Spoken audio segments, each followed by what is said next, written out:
E a famosa jurisprudência norte-americana emitida em 1973 pela Suprema Corte, no famoso caso Roe versus Wade, pode ser derrubada por uma maioria de juízes conservadores, e tudo isso graças ao Donald Trump. Porque isso é uma excelente notícia, porém não é tão excelente assim.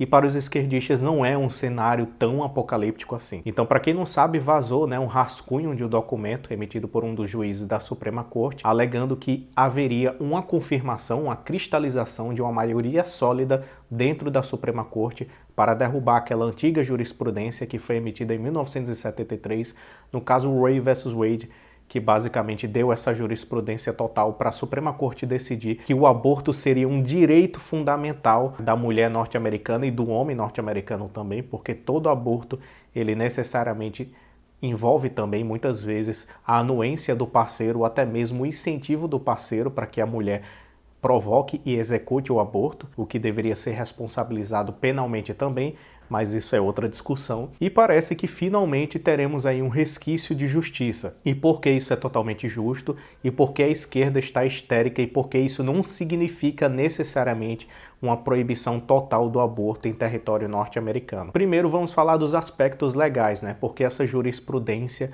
ela é totalmente ilegal e inconstitucional, porque primeiro não há nenhuma menção na Constituição americana a respeito do direito ao aborto, o direito de aniquilar uma vida intrauterina, não existe expressamente esse direito descrito na Constituição. Segundo, que é uma jurisprudência que basicamente fere a instituição norte-americana na questão da descentralização das decisões entre os estados, porque o estado norte-americano ele é federalista, de maneira centrífuga, ou seja, o poder ele se desconcentra e se descentraliza entre os estados que têm e desfrutam de autonomia para deliberar sobre questões penais, tributárias, civis e outras questões. E basicamente essa decisão da Suprema Corte passa por cima dessa autonomia dos estados, em decidir deliberar sobre o aborto, o que necessariamente é o DNA da nação norte-americana. E por que isso é o DNA dos Estados Unidos? Porque os Founding Fathers,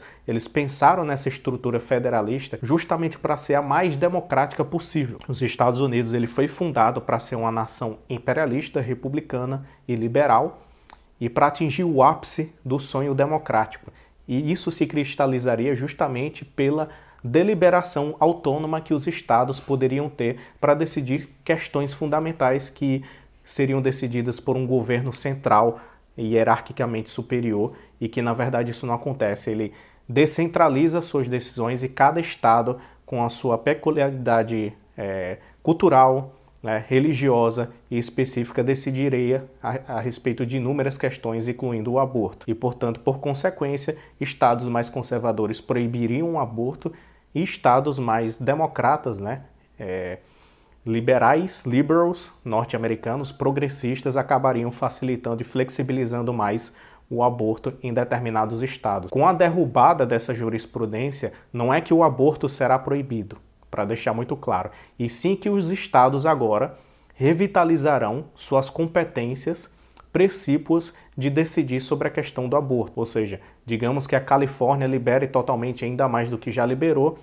e o estado da Geórgia proíba totalmente o aborto, inclusive em casos de estupro, em casos de abuso sexual. E isso, basicamente, seria permitido a partir de agora, porque cada estado teria de volta o seu poder de autonomia em decidir sobre essas questões, incluindo do aborto. Então, o primeiro aspecto legal dessa decisão é derrubar justamente essa jurisprudência que é ilegal, que não se encontra respaldo constitucional em nenhum lugar do mundo. E segundo, que não é uma decisão da Suprema Corte que, digamos assim, vá condenar o aborto para todos os estados e de maneira absoluta, como eu já havia falado anteriormente. É uma notícia boa, de certa forma, para os conservadores, mas ela não é totalmente boa porque ela não proíbe totalmente o aborto. Não é uma decisão que será emitida da Suprema Corte. Isso, se for emitida, existe uma expectativa disso acontecer, mas ainda não aconteceu.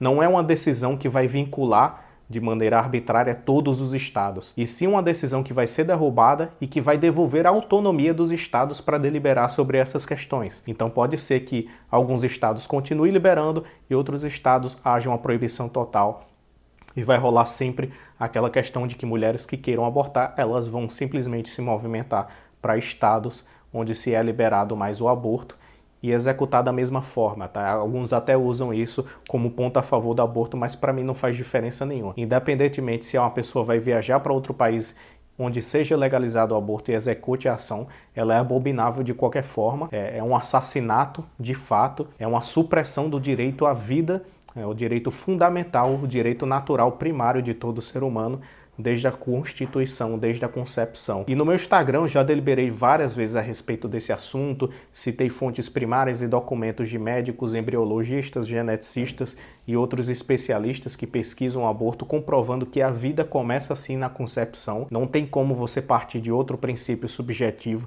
e pseudocientífico de que a vida começa a partir da 14ª semana, da 15ª semana, que antes disso não havia vida nenhuma. Então, pessoal, isso aí não faz a menor diferença. O que já foi pacificado por boa parte da comunidade científica, principalmente embriologistas e geneticistas gabaritados, é que a vida começa desde a concepção. E daí se veio toda uma manipulação linguística da esquerda para, digamos assim, amortecer o real significado do aborto. O aborto sempre foi conhecido como uma medida completamente invasiva, um assassinato de fato, e passou a ser chamado de aborto justamente para servir de mecanismo linguístico e eufemístico para esconder a realidade por trás daquela execução, que seria basicamente ceifar uma vida completamente inocente na sua forma mais pura, né? O aborto já é uma palavra que foi utilizada para relativizar isso, digamos assim, para mascarar essa dura realidade. E agora eles estão com uma palavrinha nova para mascarar ainda mais, uma vez que a palavra aborto já está sendo estigmatizada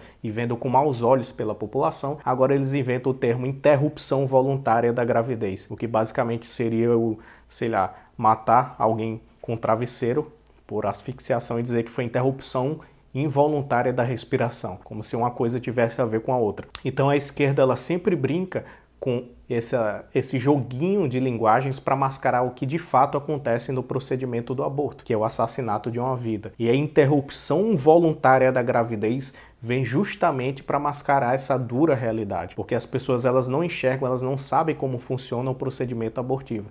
E sempre que você pede opinião para as pessoas nas ruas, tá? Teve uma instituição pró-vida que acabou fazendo esse tipo de entrevista, perguntando se é a favor do aborto. A pessoa, em alguns casos sim, em alguns casos não. A pessoa pegava e mostrava como funcionava o aborto de fato, a pessoa falava, não, agora eu sou totalmente contra. Por que isso acontece? Porque esse debate ficou tão focado no campo completamente abstrato que as pessoas perderam a noção da realidade do que o aborto realmente significa. Isso vem muito bem a calhar, tá? Muito bem a calhar. Uma decisão super importante, tá? Que dará a possibilidade da proibição total do aborto. É uma decisão que parcialmente deve ser comemorada, mas também que não representa um total terror apocalíptico para a esquerda, porque alguns estados podem simplesmente decidir liberar, tá? Eles vão ter e desfrutar ainda de autonomia, mesmo que essa decisão seja proferida pela Suprema Corte em derrubar essa antiga jurisprudência emitida em 1973.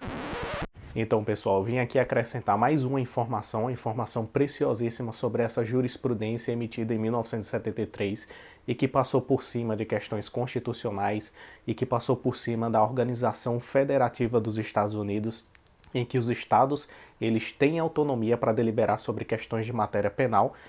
Então tem uma coisa muito curiosa sobre esse caso de Roe vs Wade que vocês vão achar na obra Libido Dominante, do A. Michael Jones, e também na obra da Campagnolo. Esse caso ele foi movido por duas advogadas feministas, né, financiadas pelo movimento feminista, em que compraram uma mulher para fingir ser a Diana Roy, que deu nome ao caso de Roe vs Wade. Na verdade, essa mulher nem sequer se chamava Diana Roy. Na verdade, ela se chamava Norma McCorvey, tá? E ela fingiu ter sido estuprada para comover a Suprema Corte a aprovar a liberação do aborto, né? Então ela utilizou a argumentação emocional, dizendo que foi estuprada e que precisava do acesso ao aborto, ao direito de matar o seu próprio filho, e esse caso foi levado em consideração para se aprovar essa jurisprudência emitida em 1973. Ou seja, além de ser ilegal e inconstitucional, além de ferir o direito fundamental à vida, esse caso foi movido por uma falsa acusação de estupro. E para variar, o feminismo aí está associado mais uma vez a uma falsa acusação de estupro que basicamente mudou a história dos Estados Unidos.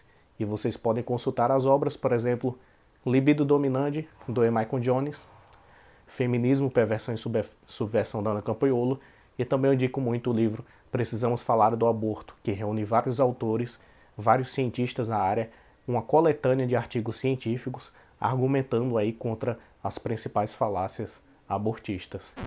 Em resumo é isso, vamos esperar ansiosamente e rezar para que essa decisão seja de fato proferida. E é isso aí, pessoal. Inscreva-se no canal, curta e comente. Vou dar aqui o youtuber clássico, porque realmente, se você comentar e se você curtir agora, o YouTube e o seu algoritmo vai entender que esse vídeo é relevante e vai espalhar para mais pessoas, tá bom? Então, não economize no like e nem no comentário. Forte abraço e até mais.